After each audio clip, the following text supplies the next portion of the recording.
asking you to please tell them, madam, all this ALOY EJIMAKOR, ALOY EJIMAKOR. I mean, I keep hearing it, ALOY EJIMAKOR. I'm getting calls. Some of it in Swedish, some of it in German, and some in French. And I have no idea how to explain it to them, but to ask you, because tell people who ALOY EJIMAKOR is. You asking me? Yes, I'm asking you. Tell everybody in the world. Who are you? Everybody, okay. Everybody has this name, ALOY EJIMAKOR. But who are you? Anyway, let me start by thanking you for bringing me to the show. You know, I have high regards for you. We know each other going back so many years back in DC. Yes. And you've been a very close friend, and still are. I'm impressed with what you're doing, and I'm very grateful and highly honored to be a guest here. Well, like you said, my name is ALOY EJIMAKOR. I'm a legal practitioner. I went to school in America. I attended the American University. The law school there is called the Washington College of Law. And I graduated in 1991. I took my bar exam, MAZI, and practiced law for so many years in America before I decided to come back to Nigeria and cut my teeth here. So that is really a summary of who I am. There's nothing special about me. I'm just your average Joe trying to make a living. And, you know, if you are asking me about what motivates me, I'm motivated by injustice. I don't like it.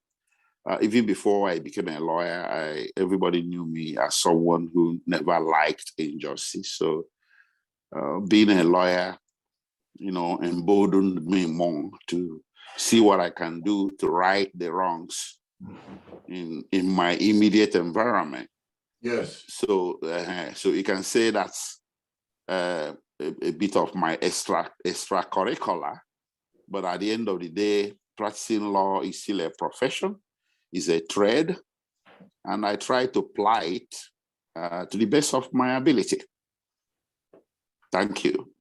Well, I thank you so much. Now, everybody, you get a synopsis of whom my friend ALOY EJIMAKOR is. So there's no need to ask him which village and which backyard he comes from. So that's my friend ALOY EJIMAKOR. So this program is called Let's Talk About It. And so I would like to bring on the principal person that I would like to, I want you to talk about. KANU. What was it? What was NNAMDI KANU's aim? Was it to restore? Was it to recreate?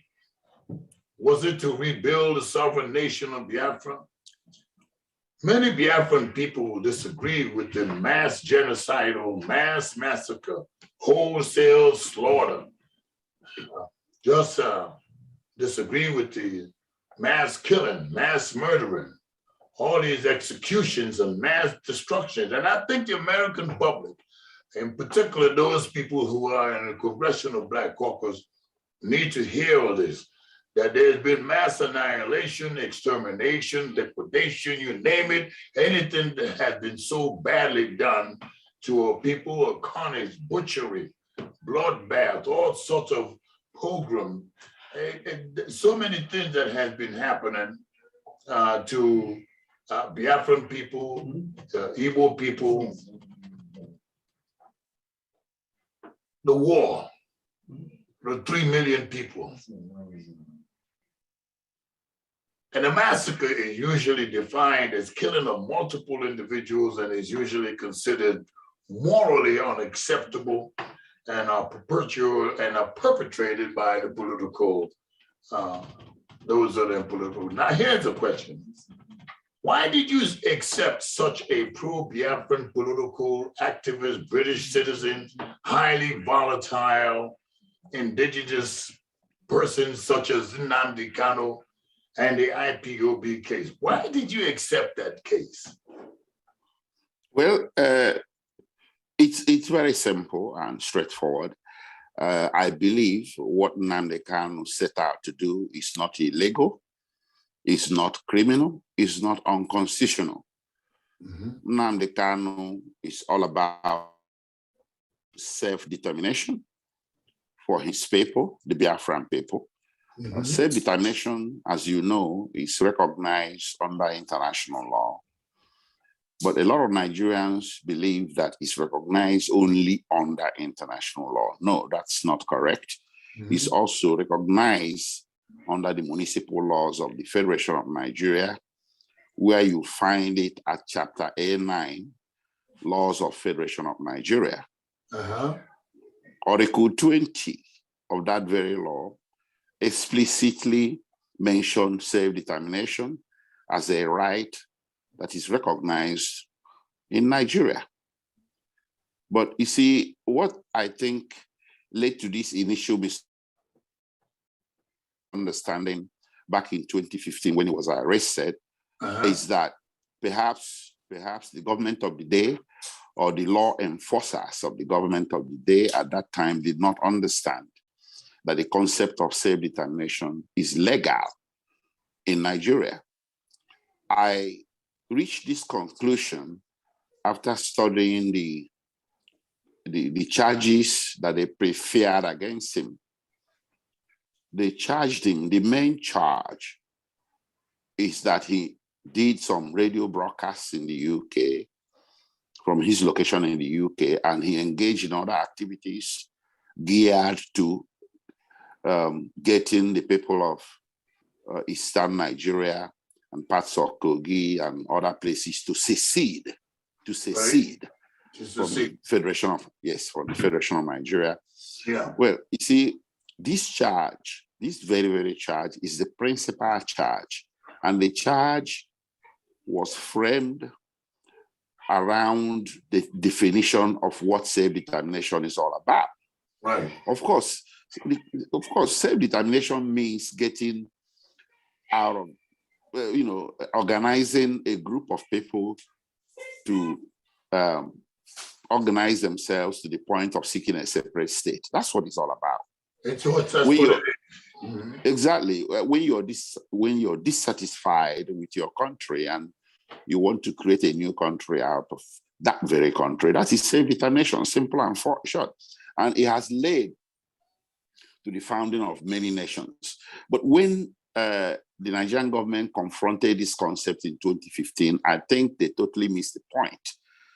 And there is no denying the fact, because the charges they framed at that time, and these charges have stuck to this day. Almost all of them were framed around the concept of self-determination as if it's a crime. But after giving it that definition around self-determination, then they now say you thereby committed treasonable felony. I mean, a secession cannot be a treasonable felony. Secession is not treason. So why? Because under Nigerian Constitution, Section 36 of Nigerian Constitution, subsection 12, clearly set it out that no Nigerian shall be tried or convicted for any offense that is not written in any Nigerian law. Nigeria has two criminal statutes, two federal criminal statutes. There's the criminal code that is applicable to southern Nigeria, and the penal code that is applicable to northern Nigeria. In those two codes, there is no section that mentioned secession, nothing. And there is no section that mentioned self-determination. There is nothing, even by definition, that says that anybody who sets out to pursue a separate state for himself out of Nigeria has committed a crime. There's nothing like that. So how can you send a charge in a court of law that revolves around the pursuit of an enterprise that is legal? an enterprise that is not illegal. So having looked at this, I decided that no good lawyer should reject his case. Any lawyer that rejects his case is not what he solved. It's a very good case. As Perry Mason used to say, it's an open and short case. Is it a winnable case? Yes, if this case is brought to trial in a well-ordered judicial system, the dismissal shall be summary. The case is not sustainable. So I took the case. And as someone would say, I took the case in defense of freedom. Thank you. Most people are aware of the Nigerian Constitution, and for those who are not, they can, can they? But the question is, can the composition of the Constitution be useful to you in defense and protection of your client's civil and human rights? How harmful can the components of the Nigerian Constitution impact on this case and maybe other similar cases? Yeah, some people just don't agree with the Constitution of Nigeria. Will it be harmful to your case?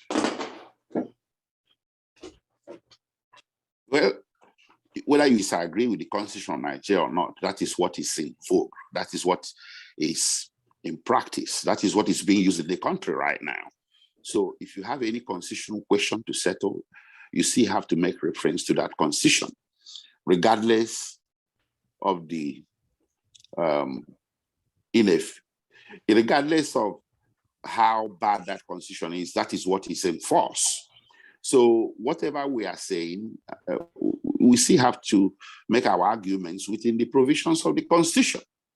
The Constitution is bad, everybody knows it's bad, but that is what is applicable. But as far as I'm concerned at this point, the Constitution, as it affects the case of MAZI NNAMDI KANU, is favorable to him. You see, if you go to Chapter 4 of the Constitution, you see a whole motley of fundamental rights, which I believe they copied almost verbatim from the Constitution of the United States. One of the rights guaranteed under Chapter 4 of Nigerian Constitution is the right against arbitrary arrest. You see, when government abducts somebody or kidnaps somebody or takes somebody by force and restrains, takes his liberty away from him without due process of law, it's called arbitrary arrest. And right. This is exactly what the government of Nigeria did to NNAMDI KANU in Kenya.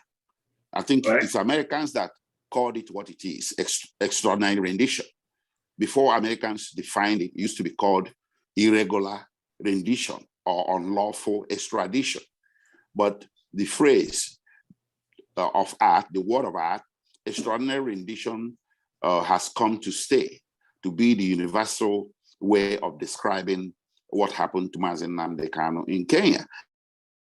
And what happened to him in Kenya, as I told you, is unconstitutional within the same Nigerian Constitution that you refer to. Is unconstitutional under Chapter 4 of Nigerian Constitution. So, and that's why we're in court trying to make the case that the court lacks jurisdiction, to try him based on that extraordinary rendition. There are other. ALOY, we're going to go ahead and make sure that to ask you some very simple questions, because the legal stuff is maybe too strong for some people's head. But they all have to learn. Okay, it's okay. All right. I don't want to sound like a law lecturer. So anybody can ask me any questions. Okay. We can go down to the street level. Mm-hmm. Yeah, some of the simple questions that have been thrown at us in this case is the Charter of the African Union, especially Article 19 and 20. Those charters, can they be useful to the IBOP leaders' case, especially when the nation involved does not comply with those provisions? Yes, you are right on the money. You see, those two articles you mentioned were also domesticated in Nigeria in 1983. The African Charter, of course, is a continental charter which Nigeria ratified in 1979. In 1983, they domesticated the charter and made it part of the laws of Federation of Nigeria. And they didn't change anything. They took the whole law and made it part of the laws of Federation of Nigeria. So that Article 19 and Article 20 of the Continental African Charter correspond to Articles 19 and 20 of the Nigerian variety. So whether under international law or the laws of the Committee of African States, the laws of the United Nations, international law, or the laws of Nigeria, self-determination is clearly set out under Article 20 of the Nigerian law and Article 20 of the Continental Charter. So I don't know why the Nigerian government has issues with that. I think maybe it's a hangover from the war back in 1967.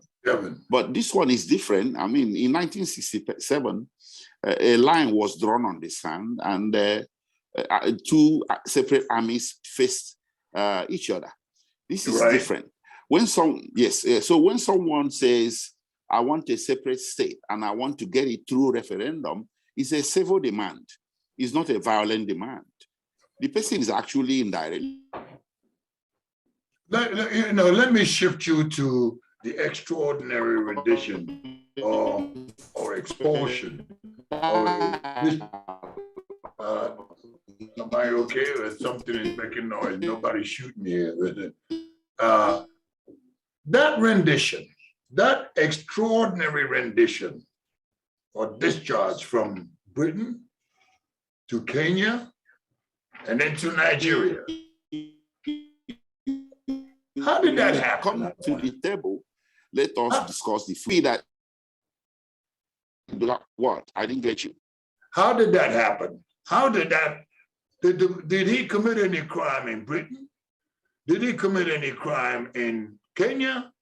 Did he commit any crime that in Nigeria that called for this extraordinary rendition? No, you see, listen, whether you call.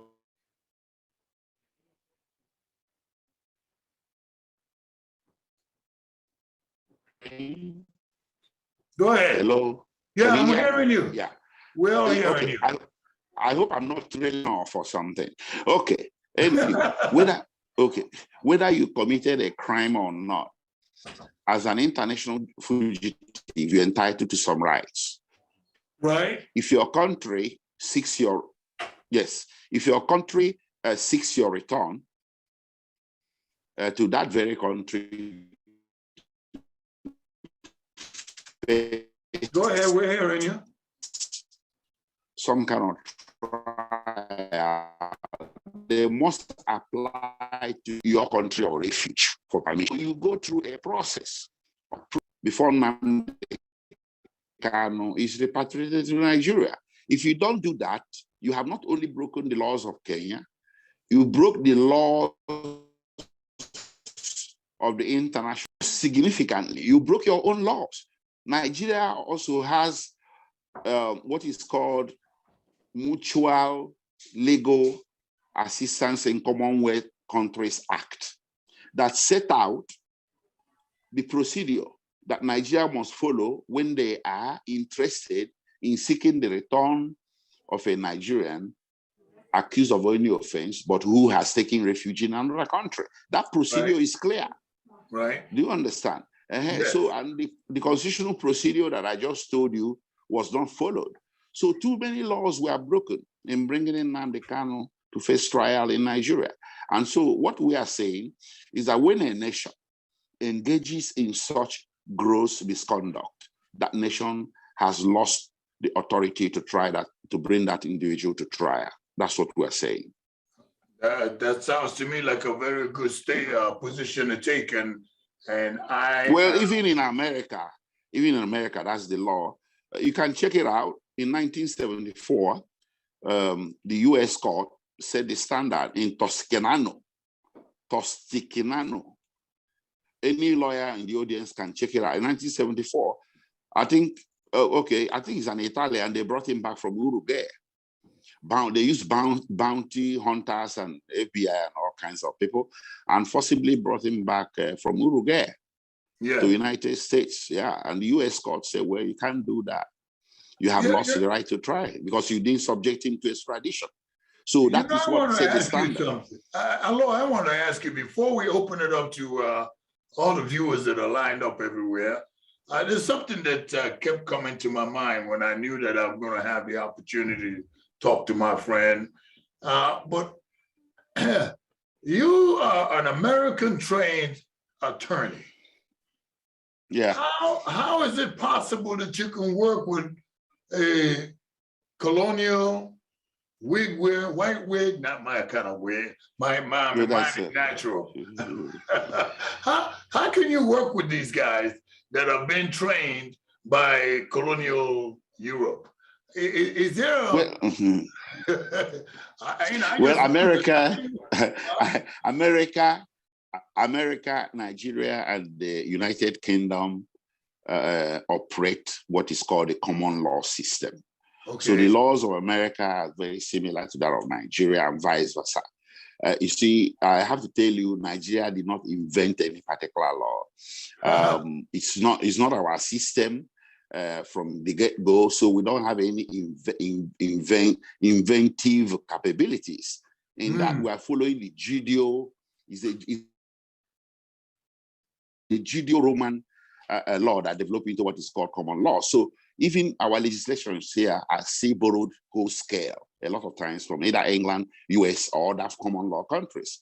I can give you a whole lot of examples. When I was in the US practicing law in Washington, they came to the US and borrowed some of the sections of the American Evidence Act, especially the section that dealt with electronic evidence. They copied the whole scale from the United States. So the laws are similar, but if you are talking of the wig, well, I think the legal profession in Nigeria felt that is the proper thing to do in order to distinguish them from people like you who are not lawyers. So they can call you a layman and call themselves learned. So it's a uniform. It's like asking a soldier in combat why he's wearing uniform. He wears uniform so he gets to look like a warrior. So well, you know, so the wig signifies high learning. Right. Some lawyers here in the United States, and you know, they ask the question, hey, that white wig on their head, not mine is a natural hair. Yeah, I got you. Is it a symbol of some kind? Yes, symbol of learning. Symbol of learning, high learning, learned man. Yeah, high learning. And it's a colonial vestige. Of course, the language we speak right now, you and I, we're speaking English. We're speaking English. That's not our native tongue. So it's one of the unfortunate leftovers from the colonial days. Okay. Yeah. All right. You got me. So I guess we are stuck with it. We're stuck. Well, you're stuck with it. You can't take that wig off, huh? No, you don't know he can't. Without the wig, he can't even address a court, except maybe a magistrate court or something. Oh, well. Well, we're still having a problem with that, because if I see a guy with a wig on and he's blacker than I am, I'm chocolate black and he's black and he's got that white wig on his, and it's not his. It's very confusing. But anyway. And the weather is pretty hot. And you know that wig is fire. Yes, and you sweat. You sweat, right? You have your natural black hair on top of your head, and then you snap something on top of your head. I mean, I just hope it doesn't confuse the case. But he has this old school colonial fashion angle to it as well. You know, some lawyers look very elegant in it, especially the female ones, don't you think? Oh, no, I don't. I think you're elegant enough with the black hair that God gave you. I don't know. But anyway, I'm going to try to open it, some question up for all these people that are lined up to ask you questions, but I would like to ask you questionnaires. Ask a question. There's a guy sitting over here. If you start talking too much to Aloy, and he will just click you right off, because we're not going to waste his time on you and everybody else. It's just too many people for us. So it's important, it's very important that you line yourself with a question in reference to Biafra, in reference to the Constitution, referendum, those things that are the subtitles of Let's Talk About It, which is which way forward. The top is which way forward, and all the other things that are below it.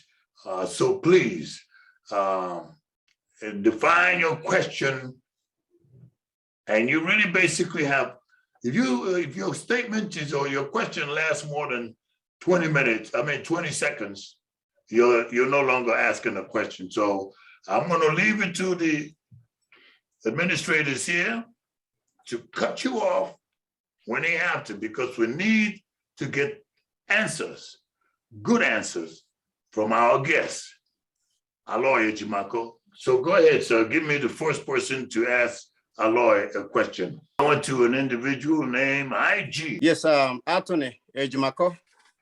Sir, I commend your pen for coming to today's meeting, for honoring the invitation.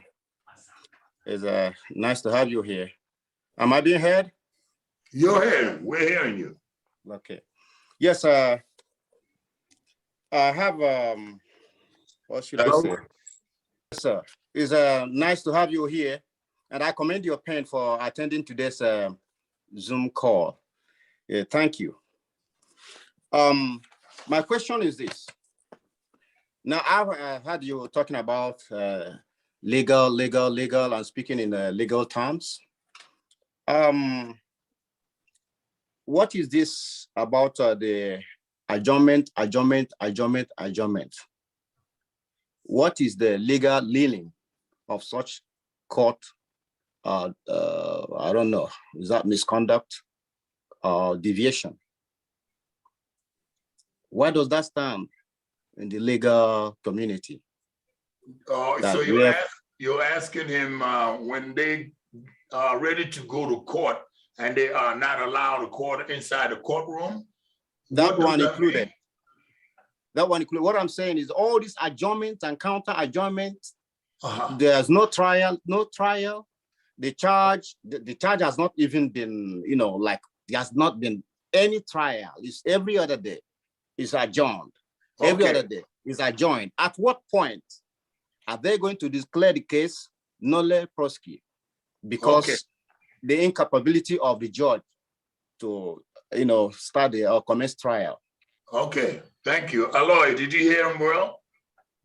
Yes, I heard him very well. Well, thank you for your question. On our own part, we have not requested any adjournment. All the adjournments were at the instance of the court, except for one adjournment, which was at the instance of the prosecution.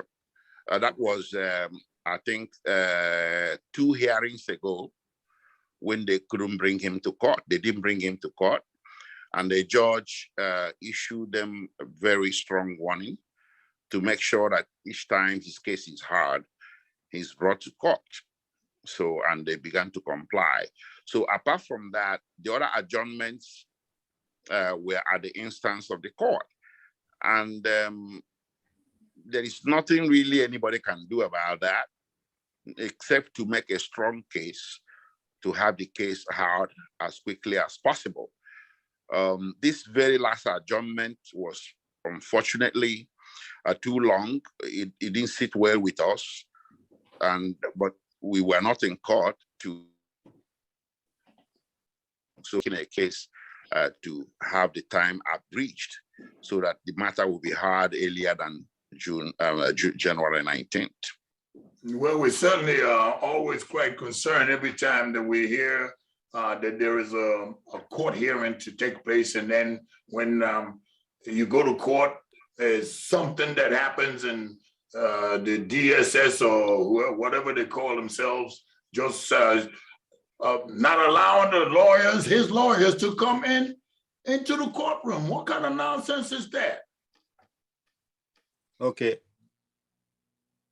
And more so, I got one more thing. Sir, yeah, in lieu to what he's asking, what are the powers of this DSS and the executive in flaunting court orders, the judiciary? Why does the DSS and the executive, why do they keep flaunting court orders, legal orders? Thank you, IG. Thank you. ALOY, did you hear him? Why the DSS constantly so involved in disallowing the attorneys for NNAMDI KANU to come into court? Why are they doing that? The DSS has absolutely no power to disobey court order. The federal government has absolutely no power to disobey court order. But they do, historically. They do and get away with it. A lot of times they get away with it. Historically, it didn't start with MAZI and NNAMDI KANU. It started way back. The ones they obey very quickly is court order relating to elections. To swear somebody in, they obey that one quickly. But when a court order gets them by the jugular, like in these criminal cases and what have you, they find it difficult to obey. So what we do as lawyers is we try to force them to obey the court order. We put pressure on them through the media, through filing some more processes with the court, complaining to the judge that the order is being disobeyed and asking for contempt of court against them and all kinds of citations for disobedience of court order. So eventually they get around. You can, if you remember, back in 2015, MAZI and NNAMDI KANU was granted bail so many times over. But somehow they found a way of dodging implementation of the order. You'll be granted bail on excuse me? And compliance with court order. Yeah, they found ways of being dodgy. Eventually, they couldn't dodge it anymore because the public pressure was too much, too enormous for the government to bear. So they had to obey. So it is something we have to confront here every day, not just with regard to MAZI and NNAMDI KANU, but with regard to other things. Other matters where if you get a judgment against the government, it's very difficult getting the government here to obey court order. But a lot of times, eventually, they yield and obey. Sometimes they obey right away, like in election petitions and other things like that. Yeah. But in a lot of cases, they don't obey. So as a lawyer, you just keep pressuring them and, working towards getting them to obey. So that's what we are confronting with, my brother. Thank you so much for that. Okay, somebody else that the administrator will pick to, come on in. Mark, which one of you? There's a lot of you there. Onye? Good evening. Good evening. Who's that? I'm Okorafo. Oh, hi. Good evening. Thank you very much for calling in. Go ahead. Ask Okorafo. Thank you very much. Go ask ALOY or EJIMAKOR your question, please. Okay. My question is this. Learned Senior Counsel, sir. I have really learned a lot this evening so far. But I have a question. The last time they were in court, and the DSS in collaboration with the court did what they did in locking the counsels out of court and making an adjournment. I think that alone is enough to apply to the court to change the judge, having been compromised. I want to ask, is anything being done in that regard? Because that judge cannot continue to sit over the matter with the way and manner she has been handling this matter so far. She shows 100% interest in the matter, and it's not good for the interest of justice and for the rights of the accused. That's my question. Thank you so much, Okorafo. ALOY, did you get him? Very much. Yeah, I'm muted. I heard him clearly. Okrafo, thank you for the question. It's a very good question. Unfortunately, I don't have answers for you as a matter of policy. What we are doing regarding the unfortunate incident of November 10th is not something we will discuss in the media. Do you understand? Yes, we understand that there's no way for asking the judge to dismiss himself, remove himself, or, you know, we can come over there and throw the judge out, but that's something that cannot be answered at this point. Who else is next? Want people to, okay, Hi, Sense. I see you. Go ahead, my brother. We see you. Ask your question. Mwa Biafra, ask your question. Are you unmuted? Oh, Oshion, okay.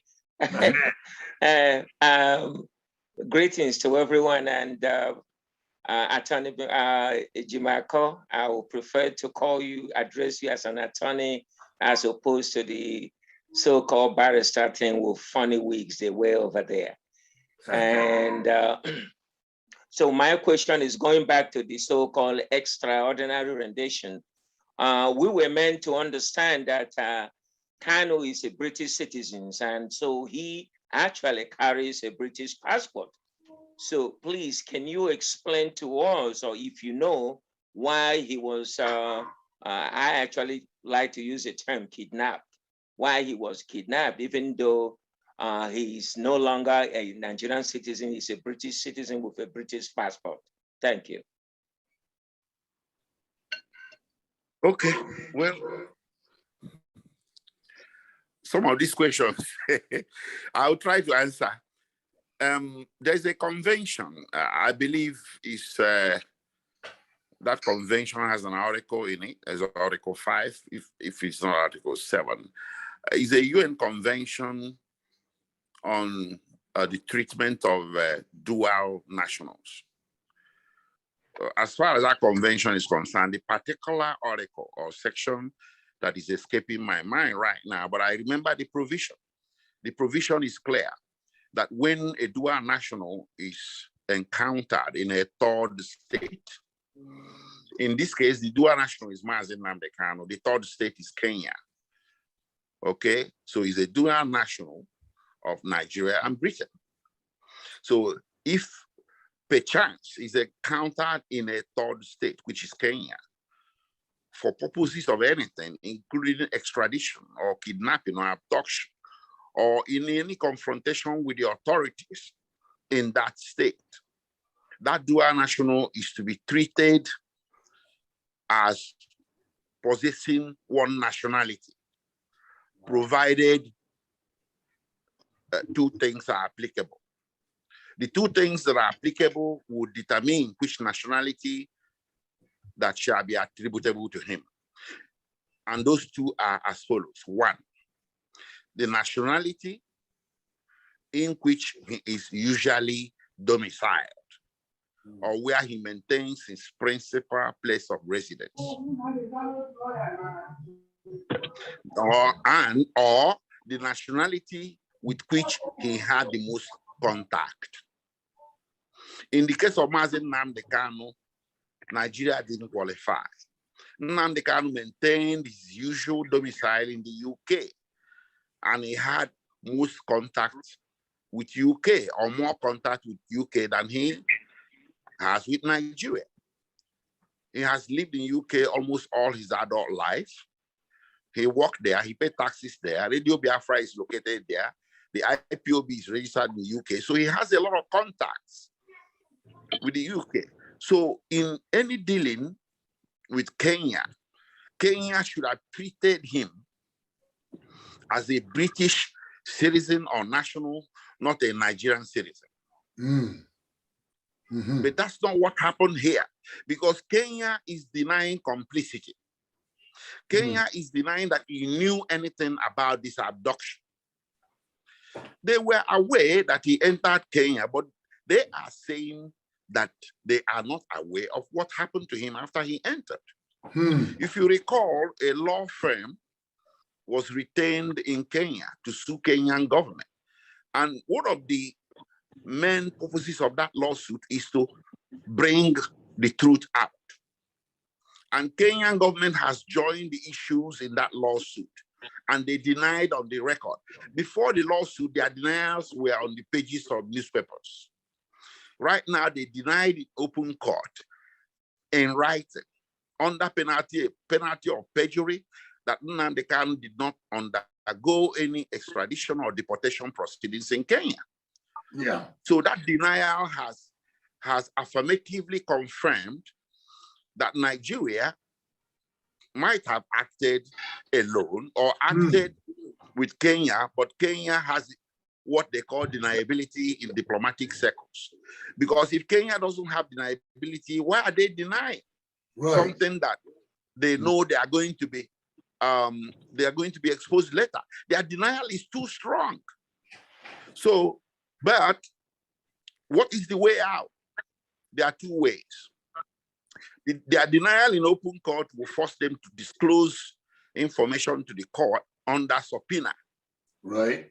Of the movements at Jomo Kenyatta Airport on that very day of the abduction, and movements at Jomo Kenyatta International Airport on the day of repatriation, right, or rendition to Nigeria. So those things are developing. And if they begin to sit on any of those informations, it will be a pointer to challenging the credibility of their denial. So if they want the world to believe that they are not complicit, they have to cooperate with the court by disclosing the truth of what they know.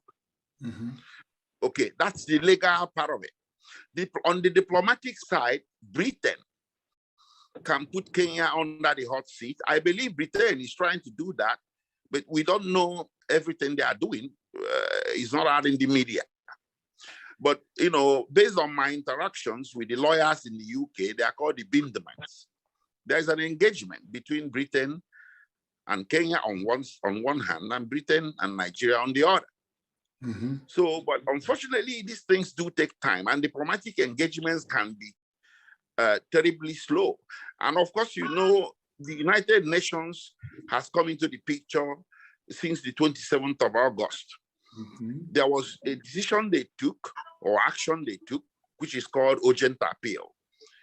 They sent it to Kenya and Nigeria to explain the circumstances separately of this rendition. And those things were not supposed to be disclosed to the public until after 60 days. So they were made public on 26th of October by the United Nations. I believe some of you saw the copies. It was the copies were widely circulated in the media. So there have been a lot of interventions, but the only thing that is left is for any of these interventions in Kenya, by United Nations, by Britain, or the interventions we are doing in Nigeria, or the one I have done with the African Union. I filed a communication, a complaint with the African Union. We are hoping that one of these interventions will net a result sooner than later. Thank you. We hope so too. Thank you so much, ALOY, for that answering that question. Who else do we have, my brother? Because I have one question that, ALOY, let me ask you this question. The Interpol, is the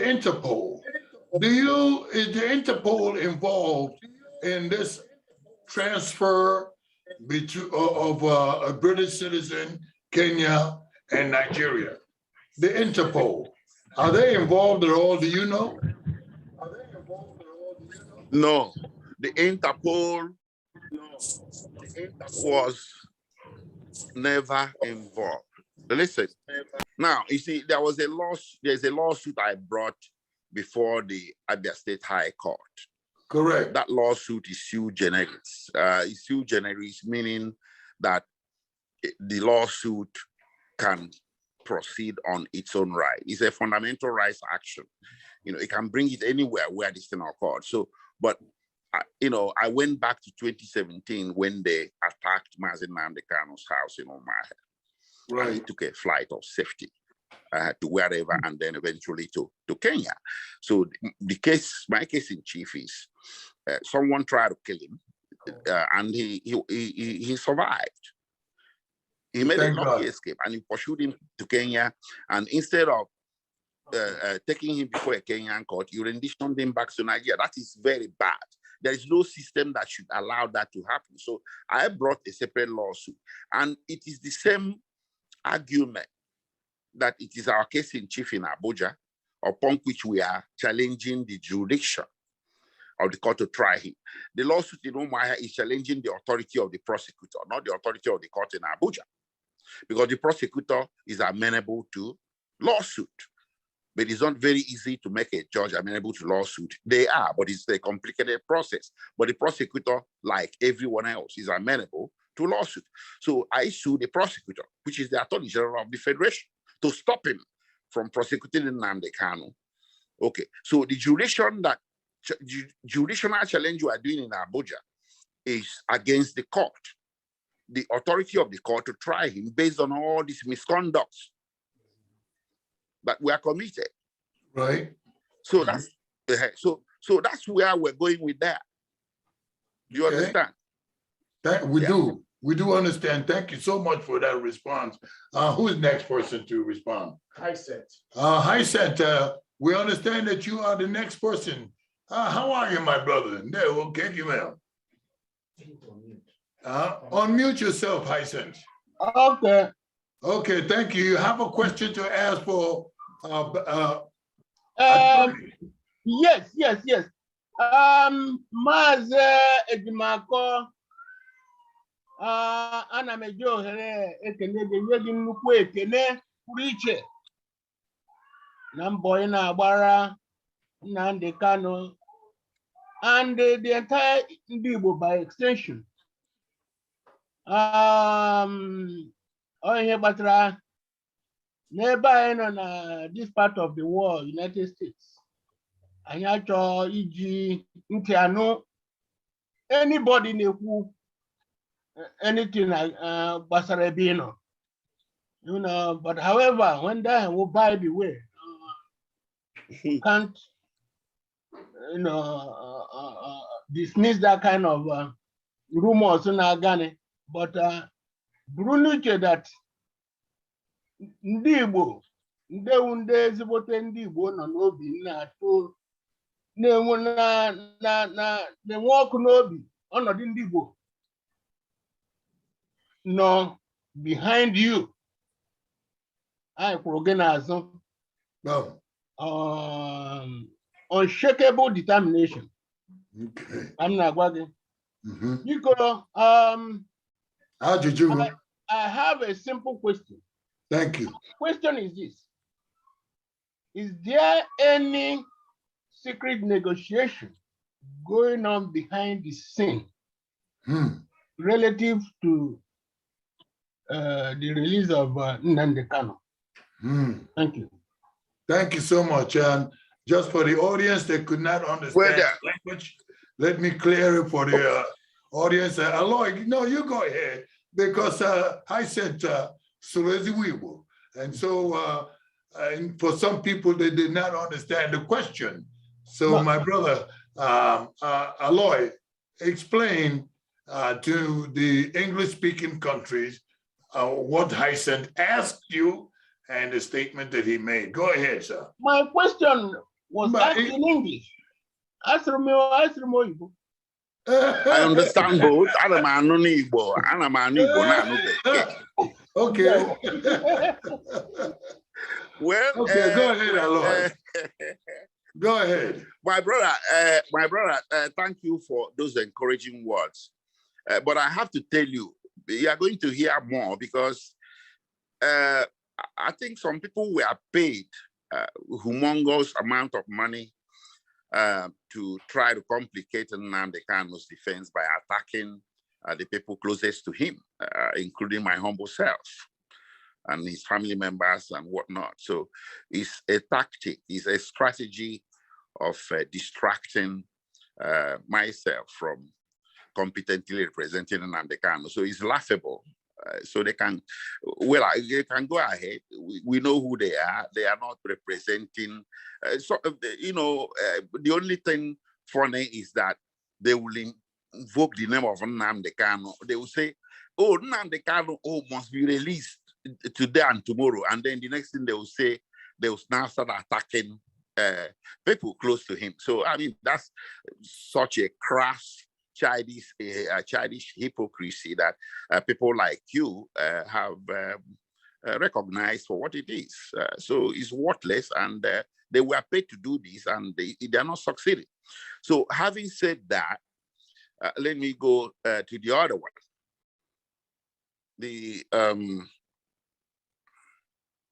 Hello? Yes, we're hearing you. The question of any secret the other one is this. I don't know who follows my tweets. I think about 3 weeks or 1 month ago, I made a tweet. I said, hello? Hello? We hear you. We hear you, ALOY. Sure. Yeah, I'm having network issues. Anyway, let me speak very fast. So it's not just on the ground, it's above ground.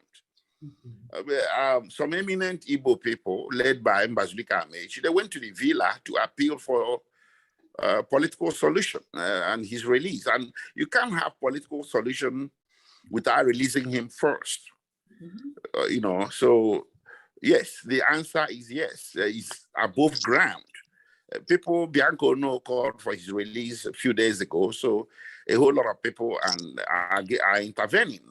And before the Anambra election, all the candidates signed a joint statement calling for his release, right, and all kinds of things. But you see, that is as far as the political part of it goes.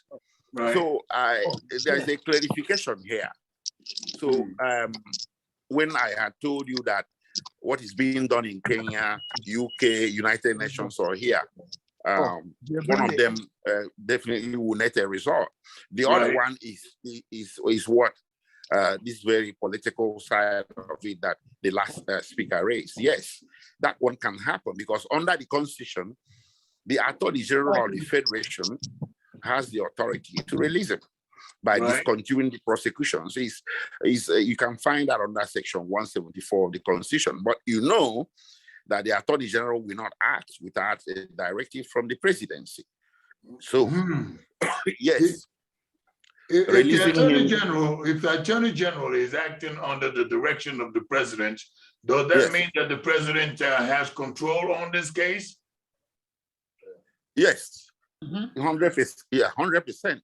It's not like United States where the president has limited control over the Attorney General. Even in America, Trump tried to do that with the previous Attorney General. He used to insult him all over the place because he wouldn't allow him to control it. And then eventually he got rid of him and got back. I think he was controlling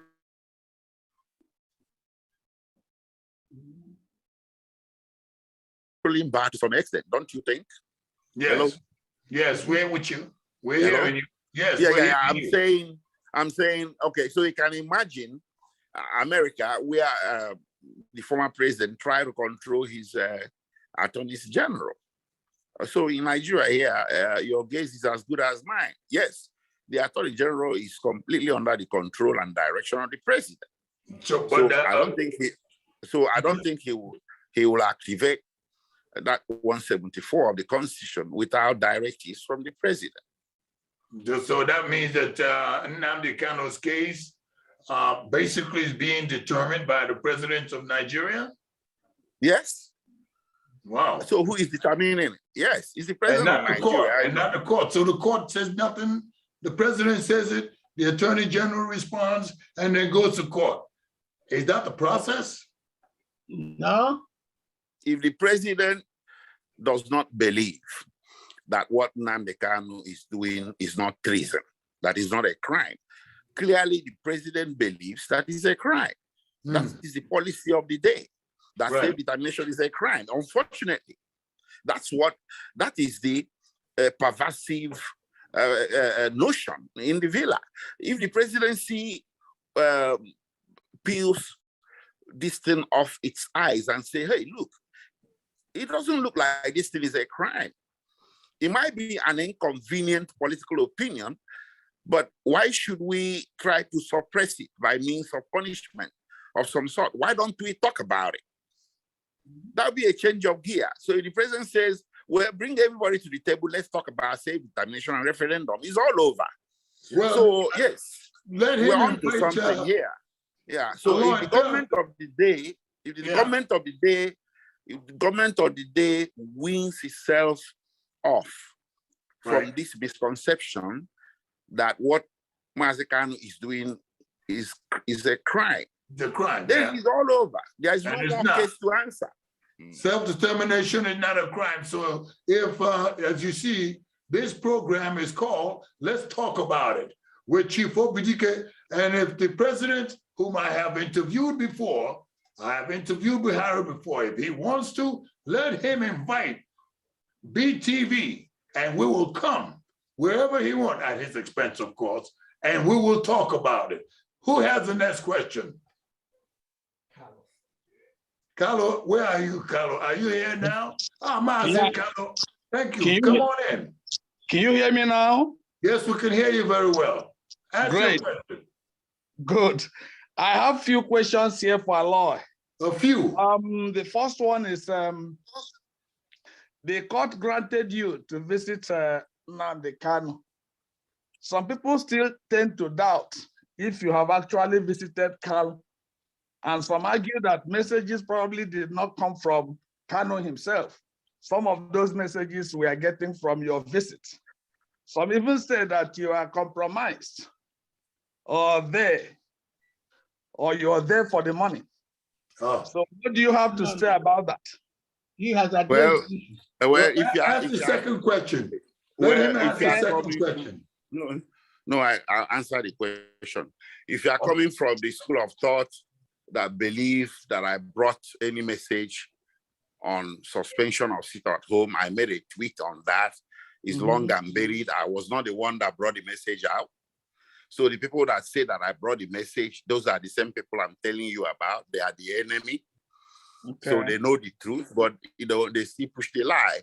Then I wasn't the person that brought any message that anybody should be expelled. So those people that are mad or they have been driven crazy because they were expelled, this is the first opportunity I have to tell them that I wasn't the one that brought the message, but I'm not at liberty to start mentioning the name of the person that brought the message. They know themselves. So the other ones really don't deserve an answer. Yep. If someone, MAZI KANU had appeared in court on several occasions, and I don't know why anybody, including Mr. Carlo himself, who is asking the question, who believe that since July, from early July to last Thursday when I visited him last, I was with him Thursday last week, which is about 3 days ago. From July to last Thursday that I had not visited NNAMDI KANU at DSS. I mean, come on. Why should we sing this slow? Please, let's be serious.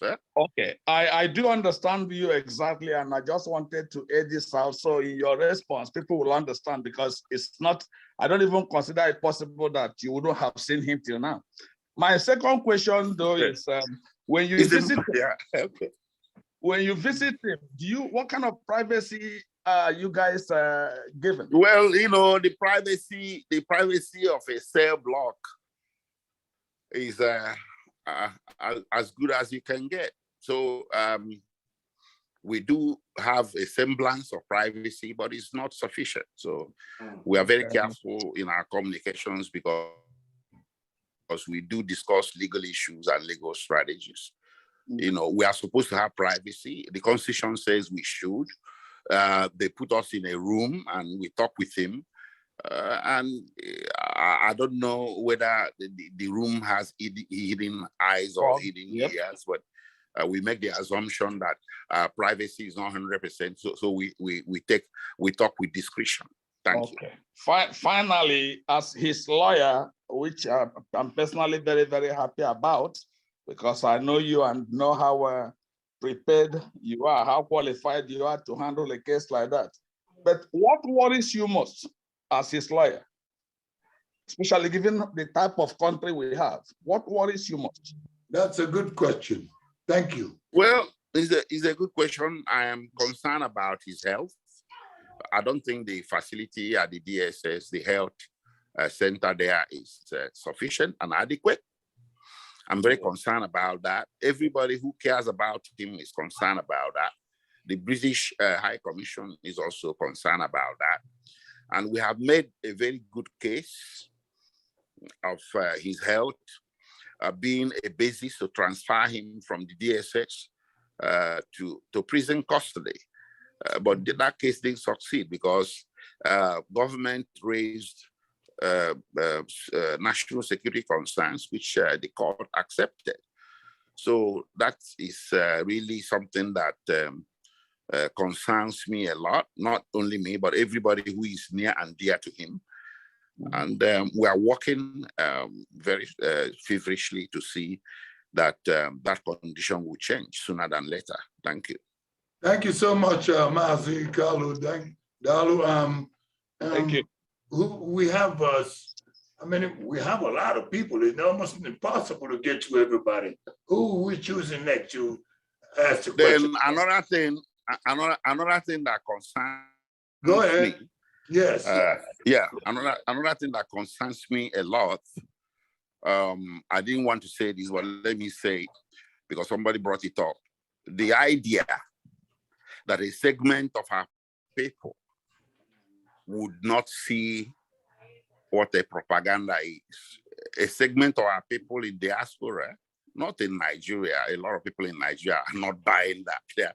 They are laughing over it. A segment of our people who are obviously well educated and exposed seem to be listening to certain things that are being put out there in order to hurt MAZI NNAMDI KANU's case. It's the same sort of people that said those things that are attacking the case that I filed. Oh my. So how can you say you like MAZI NNAMDI KANU, you believe in Biafra, you believe in self-determination, and the people that are working hard to change this terrible situation, to correct this situation and, have him regain his freedom and whatnot and defend his rights. Those are the people you keep attacking every day with lies. And I'm disappointed that some people are even listening to them. They are the enemy. Thank you. Thank you so much. Thank you so much. I'll get back on that. But who is the next caller? Yeah, can I talk? Yes, ma'am. Yes, ma'am. Yes. Who am I talking to? My name is Amaka. Amaka? Yes. Welcome. Go ahead. Ask your question. Okay. Mr. ALOY of EJIMAKOR, good afternoon from here. Mr. ALOY, honestly, I am really happy that I'm able to speak with you or to speak to you, in real time. But my concern and what keeps me awake each time I remember NNAMDI KANU, I just keep wondering, the last time he was in court, he was still wearing the same attire. When they brought him back from, when they extradited him from Kenya, visit him, what does he wear? And who are the people that provide his meal? Each time I remember that NNAMDI KANU, in fact, after the last visit, I learned that he doesn't sleep with a pillow. Look at that. He has been on the same clothing and that he's confined 23 hours of the day. He just have only 1 hour. And within that 1 hour, anybody that interacts with him, they will put the person in a confinement. Oh my God. Each time my heart pounds and my blood runs so hot. How does NNAMDI KANU feel? Who makes his food? Who do you take food to him? Do they give him food? These are my concern. Honestly, the food that he eats is a major concern to me because I really don't know. Every time I remember NNAMDI, fear grips me. So what does he wear? How does he feed? Please, I'm just interested in how does MAZI NNAMDI KANU feed? Maka, you are such a wonderful person. I can detect that your question is very much concerned about the well-being of NNAMDI KANU. And I think a very, very passionate concern. I thank you for that concern and question. My brother ALOY EJIMAKOR, please give this young lady, answer her question, please. My sister, thank you for your question, Amaka. I noticed the emotion in your voice, and it's very touching. I'm concerned as well. The first move that I made was to ask for the permission to arrange for his food for us or his relatives to take of his food, and or the British High Commission. That request was rejected because of they too don't trust us. That's what they said, that they don't trust us. So who is going to be the food tester? Blah, blah, blah. Is it the British Embassy or High Commission or myself or his relatives or whatever? We got into that. You know, they have this policy that nobody brings anything from outside because they don't want, they say they also have a duty to protect him. Okay, so they insist that they are responsible for him, for his well-being. Okay, so we are in a catch-22 here. You see, it's a controlled environment. We cannot force a change of policy. So it remains that way. And we, one of the things you said, you know, some of the things you said, almost all of them are contained in the press release, which I did. That's how I got the information. We did it jointly. So these things are concerns that we also have. And these concerns have been channeled to the appropriate quarters. And we continue to have such concerns about his comfort and so on and so forth, and his well-being. So I do believe that the jinx breaker here is not trying to get him better clothing or whatever. The jinx breaker is to have him released. That's our strategy. He doesn't deserve to be there. He doesn't even deserve to be in prison. At all. So there's nothing better than freedom. So that's jinx breaker. That is the ultimate prize. So, but when they try to confuse us or distract us with these other things, as if that should be the main issue, we are putting our eyes on the prize because we know they cannot change. They cannot change in how they treat anybody or whatever. But, you know, there are just things I don't want to say, but in the media. But as far as those concerns are concerned, they are genuine. But whether there are one or two safeguards or some things that do give comfort sometimes, even he himself. Well, yeah, yes, you can say yes. But hello. We are with you. We're with you. Sorry. On a last note, Mr. EJIMAKOR, Biko no iga tomorrow. Jishike Ganichi give that now this forum held, and that some people are really praying and we're really asking God to please continue to strengthen him. Thank you. Amen. All right. Thank you so much. Thank you so much, Amaka. Very well said and appreciative. God bless you.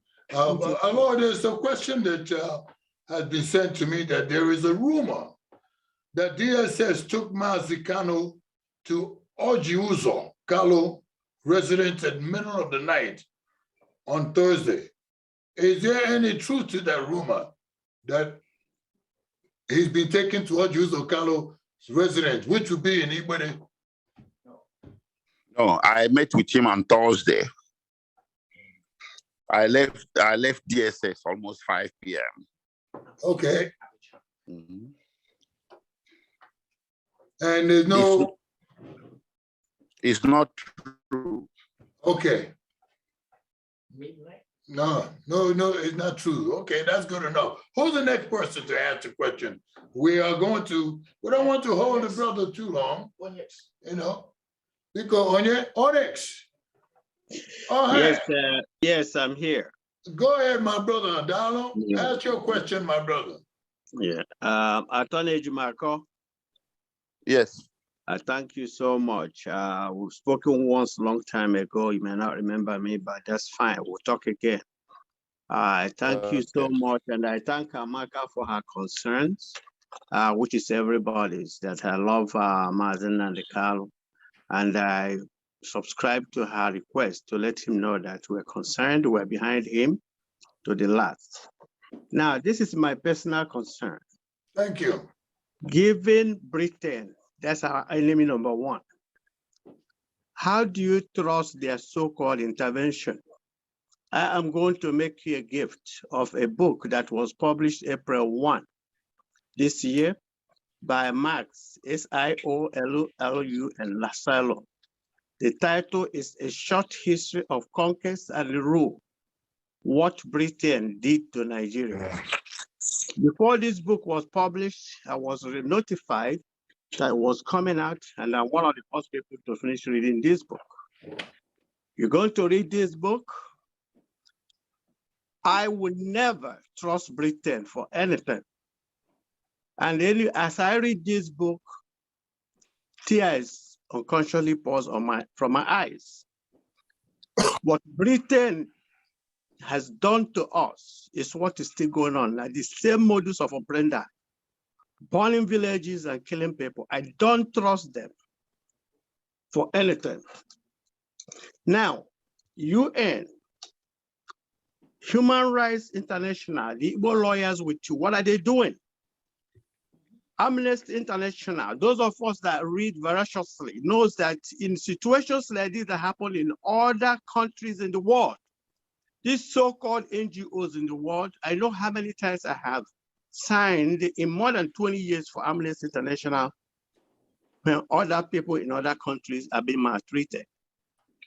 And that of Nigeria is different. Even what Nigeria is doing as a sovereign nation has never been done. Anybody that reads voraciously by anybody anywhere else. And it was ignored by UN and international body. Thank you, sir. Ask your question, sir. Ask the question. Yes, my question is, how do you trust? How do you trust what Britain is telling you they're doing to release MAZI and the KANU? How do you trust? Thank you so much. You said that 1 or 2, 3, people filing for it, 1 or 2 is going to yield the result. I would say put pressure on UN and ignore Britain. I will never, nobody from Biafra and the Igbos, everybody should get hold of this book and read it. Thank you so much for that question. Thank you. Onyx, thank you so much. ALOY, it has become a major global question from Biafrans all over the world that has been coming in contact. That trust issue involving the British government, the British that amalgamated that area, the Nigeria. How can you, as the attorney for NNAMDI KANU, trust any segment, any part of any member of the British Parliament, from its ministers all the way to the Queen Elizabeth and anyway? How can you trust them and get the release of NNAMDI KANU? Okay. Can you hear me?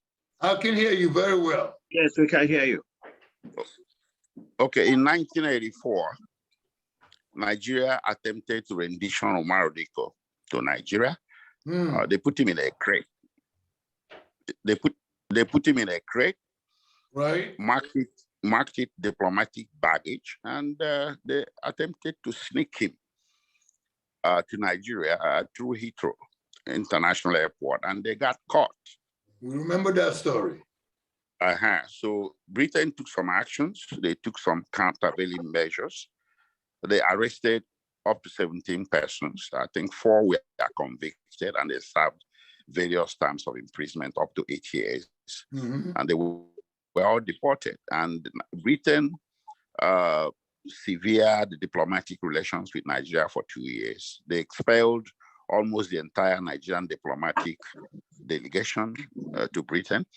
And there are just too many other things that happened. And the international community was in sync with Britain on the actions that it took. So all we have to do in this case, and in that of Omar Diko wasn't a citizen of Britain.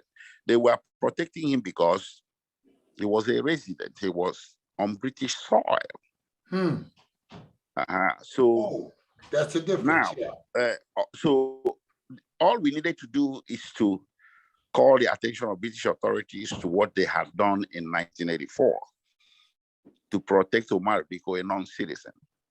So in our own situation, I don't know how many of you who have read my articles. I have written articles on this, published widely internationally, where I had made the argument that NNAMDI KANU deserved more than Omar Diko. He deserved more diplomatic protection from Britain than what Omar Diko got in 1984. Because the only game changer here is that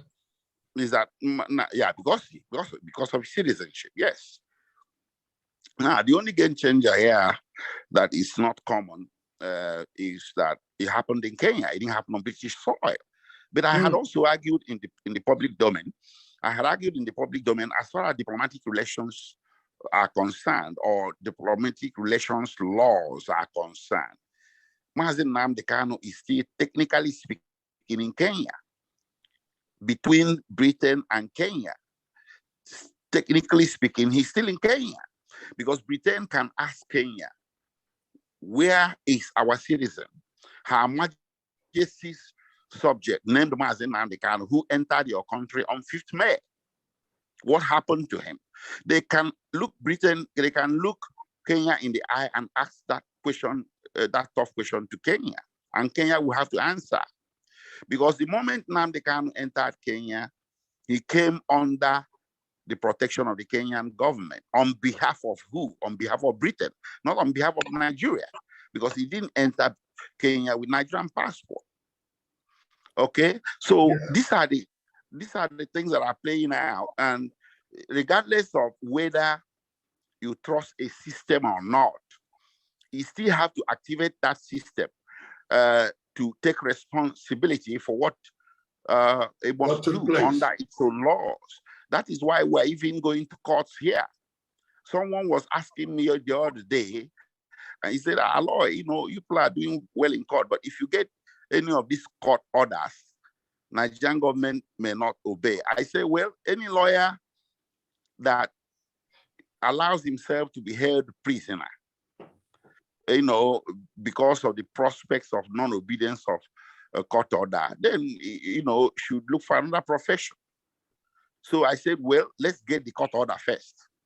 So I am the one handling the diplomatic engagement with the British High Commission here, and the Bindmans, a big law firm in UK, is handling the engagement with the home government in Britain. And we've gone far. So to bring them to par, to bring them to the point where they are taking responsibility for their citizens. But you see, there are certain complications there. Yes, I acknowledge. But whether Britain has done enough on this matter or not, the answer is no. No. And I've told them that, I've privately and publicly, they haven't. And I keep bringing up the case of Omar Diko as an albatross. Is a reference point. So my argument is that if you can do that for Omar Diko, regardless of the fact that the locale of the crime or rendition was Britain, the only difference here is that the locale is Kenya, a foreign country. But that difference is cancelled out by the fact that NNAMDI KANU is a citizen and Omar Diko wasn't. Was not. So that's where we are. So I can't vouch for them. But when I was saying that one of the things that that are being done will net a result, I mentioned that, yes, a lot of these things have in the past been solved through diplomacy. I cannot foreclose that completely because it's dangerous to do that. If you foreclose the avenue of diplomacy, it will prevent you from engaging that avenue. Oh, no, you're Just correct. like I was telling you with an analogy to the person who asked me about court orders, you know, I would not foreclose the tenacity or usefulness of a court order because I'm afraid that the government will not obey the order. No, it's wrong. So regardless of any trust issues or what have you in that department, the engagement with Britain still continues. Understood. Okay, and hopefully they'll come around to doing the right thing. I understand that. Thank you so much about that, lawyer. That's a well understood answer to the question. And I really want to say, I apologize to all of you people that would like to ask a lawyer, EJIMAKOR, but we are now going to pursue an end to this, and hopefully maybe in due time, because things are happening every day and happening every week, we could possibly ask a lawyer to come back and give us an update on what is going on. But a lawyer, there is some people. One more question from a former person that asked a question before about other people that are in prison. They would like to take some time and ask you to shed some light about the others that are in prison and what needs to be done. Okarapo, are you still there? Yeah, I'm here. Okay, we understand that you really would like to pounce on this issue of other people in prison in a question and maybe a slight comment because we're getting ready to end the show. Would you please go ahead and make your comment? Okay, thank you very much, sir. Leonard Senior Counsel, sir, are you still with us? Yeah. Yeah, he's here. Go ahead. It's okay. I'm trying to ask a question. I want to know exactly what the plans are in regard these persons that I just discovered in Kaduna. Because as a matter of fact, the 80% of them were those arrested at OBIDIKE over a year ago. And the truth is they are languishing there. Is there any plan whatsoever towards getting them out of there as soon as possible? Yes. If there is, secondly, what exactly is the next move to be taken? Because as much as I would really love to actually be involved, I wouldn't want to do something where some persons are already working on. So I have to know if there is something being done presently as we speak. So, okay, are you you're a lawyer, yes, right? Sir. Because I can't see your face. There is one Okoraf I know. I don't know. I met in Abuja here. I don't know if that's the same person. Okoraf, are you a lawyer? Yes, sir. We've met on 2 occasions. Are you in Texas? Yes, we met in Texas. We also met in Abuja. Yes, hello. Okay, well, let me put it this way, Counsel. There is never anything any lawyer can do regarding the matter of IPOB members in detention that will be an overdue. Yes. If you want to bring this to the attention of the United States Congress and other policymakers in America, like White House and what have you, by all means do that. I mean, it wouldn't be a duplication. Even if it's a duplication, it's even better because it will be coming from different sets of people. Or you want to bring it directly to the attention of your congressman or congresswoman in Texas, go for it. If you're in Nigeria here and you want to join the legal team in going to Kaduna to file some applications in court, because that's just what lawyers do. I mean, you understand? So what we do is we file applications to enforce their fundamental rights, and that usually will lead to bail. Yes, I would have gone ahead to file when I got the call from Amnesty International. Because the ones that were in Abuja and when I wanted to go ahead, I spoke with one or two persons who are in the leadership, and they said there would be a meeting. And you know the way our people do, if you wouldn't want to go and venture into something, no, you see, the way it's idea is tied here to join the legal team directly. I mean, the legal team has the free hand. For instance, if you're in the UK and you want to join in the efforts of the Bindmans, they will be happy to have you. If you're in Kenya and you want to join the Lukri, they'll be happy to have you. You don't have to make reference to the leadership. If you're in Nigeria and you want to assist the legal team, this is why I'm being careful, sir. You know, this is why I'm being careful, sir. So far so good. No. I'm telling you now, and I'm saying it in open air. Yes, I want to state an encounter that happened with me recently. Okay, you're not allowing me to answer the question. Okay, I'm with you. Can I answer the question? Okay, yes, let me use MAZI NNAMDI KANU's case as a reference point. You know, there are a lot of lawyers wishing to join pro bono. Part of the quarrel we have with the court,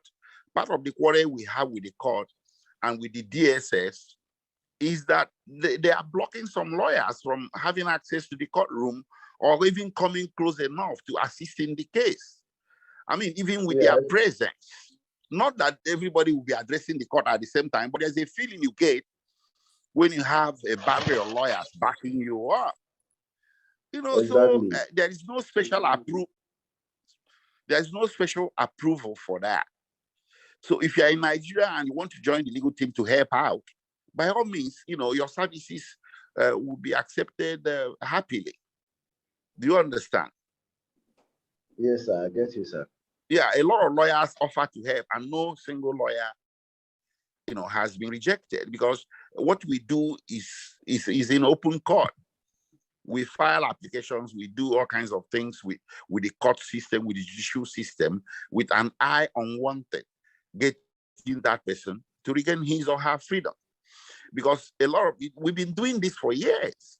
A lot of these people, they don't bring charges against them. So the moment you make contact with the court and you locate where the detention is. I have one particular case in Port Harcourt, and I sent one of the lawyers down there. He came back from Port Harcourt yesterday, and he got a court order for the DSS to produce the gentleman on 6th December.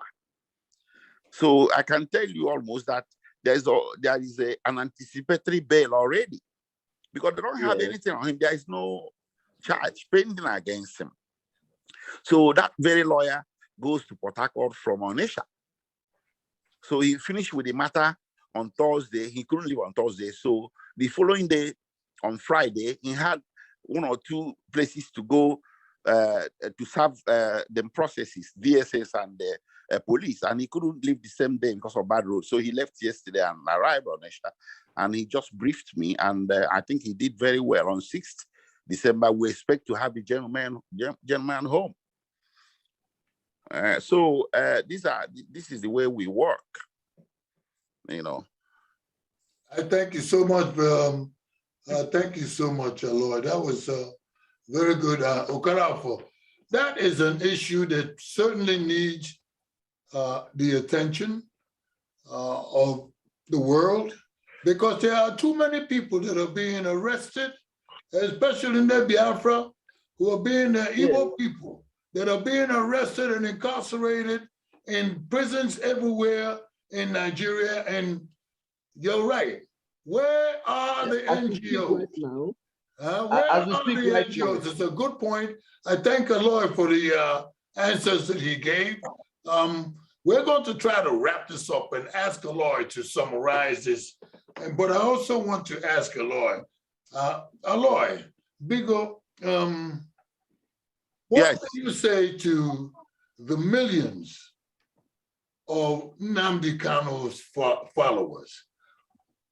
What kind of upward lifting of hope that things are going to get better, things are going to work in the interests of NNAMDI KANU and Biafra in general? And what do we say? What do you say to them? Can you say something to them? And the second part, Ndibo against Ndibo. There seems to okay, me. let me. The internet. Can I take the question? I understand where you're going. Go ahead. I'll take the last. I'll start with the last one. There's nothing like Ndibo against Ndibo. Ndibo are so solidly behind NNAMDI KANU and his legal team here in Nigeria. You have seen it in the papers. The College of Bishops and Archbishops, they are behind him. The traditional rulers, people that were sitting on the fence are out, baring their teeth. They are all behind him. Okay?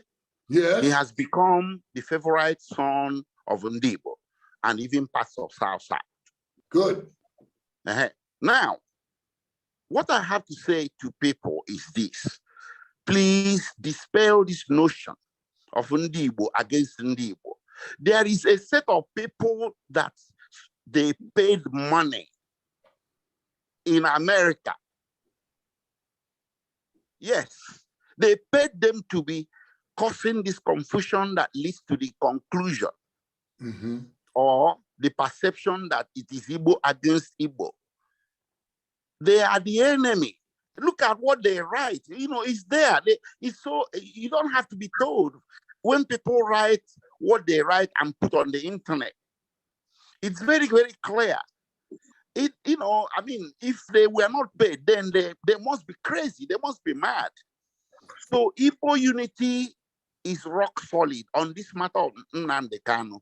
Amen. Anybody that is kicking from the side and trying to put people in the spot, all kinds of rumors or whatever, somebody called them rumors, accusations, blackmail, these people are paid agents. And, you know, they put something out there and they use robot accounts to spread it. You check some of the accounts were opened, Twitter accounts that were opened last week, Facebook opened 2 weeks ago. They were paid to cause all this confusion.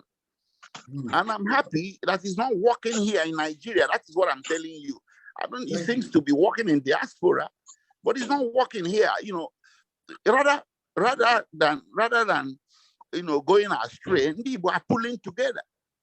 Awesome. Even politicians that you considered enemy to the doctrine of self-determination, they are all coming around. So when somebody asks me if there are political maneuverings, yes, I answered yes. And who are the people doing the maneuverings? Igbo leaders. And I'm not going to stay here and start rubbishing them that they are saboteur or I won't do that. A lot of them are well intentioned. You know, they are very well intentioned. So my brother, there is hope. There is hope. We're working very hard. And the others, if NNAMDI KANU is released tomorrow, I stand to be corrected, but it will not be the effort of one person. It will be a collective, it will be the result of a collective effort, including the efforts of people like you, people that have spoken here, who have done small things that will percolate and become big things. Some of you here have participated in demonstrations. Some may have written letters I don't know about. These things count. So even if it's a court order, it is still public pressure that will bring government to obey the court order. If it is diplomatic intervention, it's still going to be public pressure.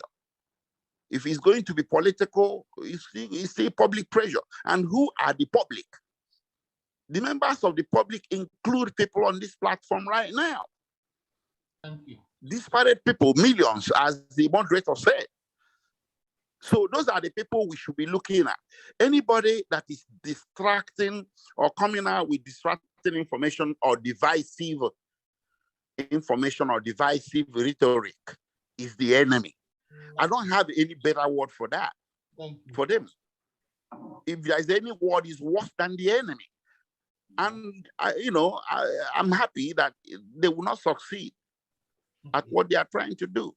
Thank you. So the moment Thank you so much. you turn your back. Also, Mazi, can you give me a second? My brother, we have concluded this. Yes, I just want to. Thank you, OBIDIKE. Thank you. Thank you, everybody. We have done everything to conclude it. I thank you, Colonel. Colonel, I thank you, Amaka. I thank you. I thank Okorafor. I thank Chima. And make a no name, Shinike, and Kunem and diaspora. Machine Ike, Okafor, Eboka, Carlo, and I make a loan on Cha, Equedi, Udodrigo, Rosemary, and I make a loan on Annie Hem Neku. They come on the Makwa, because they were Namiwe. Thank you. Joseph. On chat Monday when they are here, I know their phone number. So I'm make a loan. Then the moderator, OBIDIKE Ajunchukwu, I'm proud of you. I thank you so much, and I look forward to coming back to this program very soon in the future. Thank you. I appreciate that. I appreciate that, my brother Aloy. Because there is not really. All of a sudden, there's so many more people. They have their hands up and they want to talk, and Yeah. But we will do this again. Here's the promise. We will do it again. We will get a hold of a lawyer, EJIMAKOR. All right, guys. Good night. Good night Good from night. Nigeria. Thank you. Good night. We'll be back to you. Thank you so much, my brother. Mazi ALOY, Thank you. We love you. we love you. We love you. We love you. Go ahead. Stay strong. And Love continue. We love you too. NNAMDI KANU, we love you. Bye, Mr. ALOY.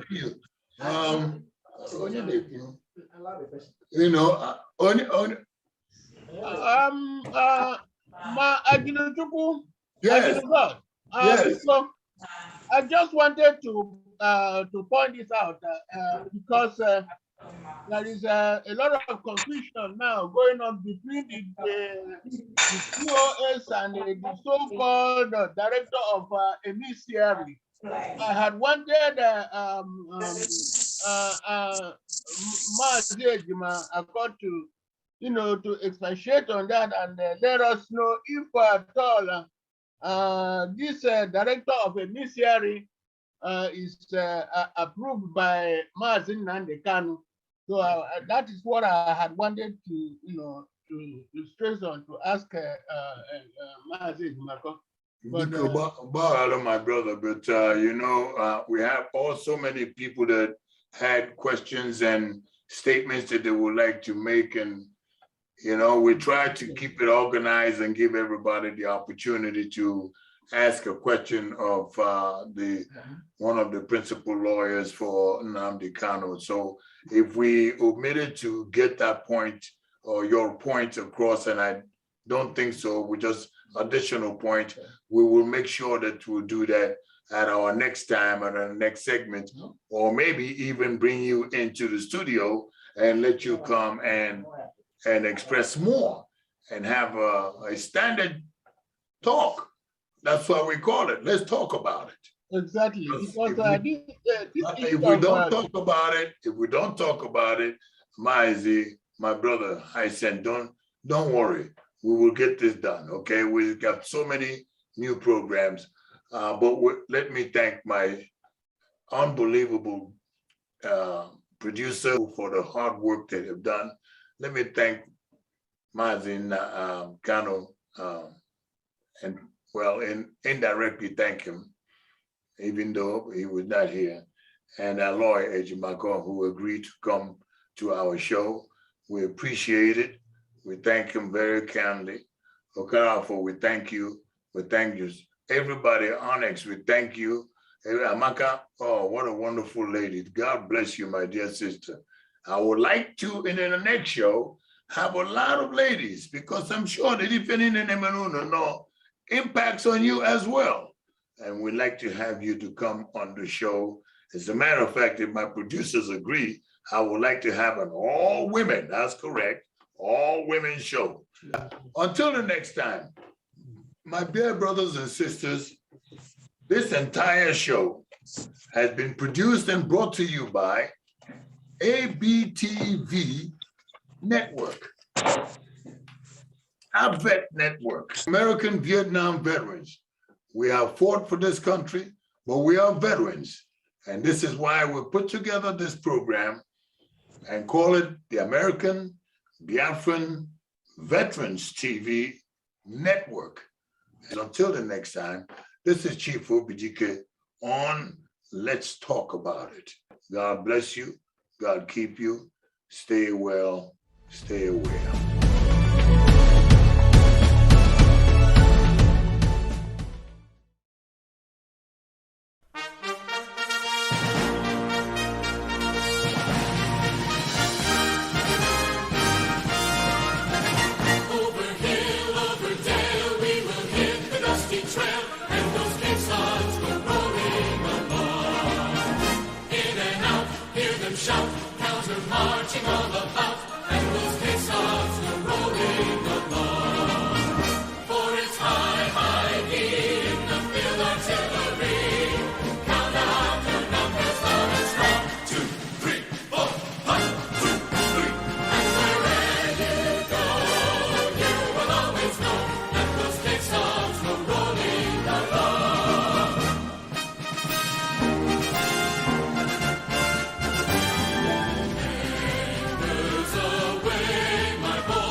To all Biafrans worldwide, we hereby inform Biafrans, American Biafran Veterans Network, ABVET,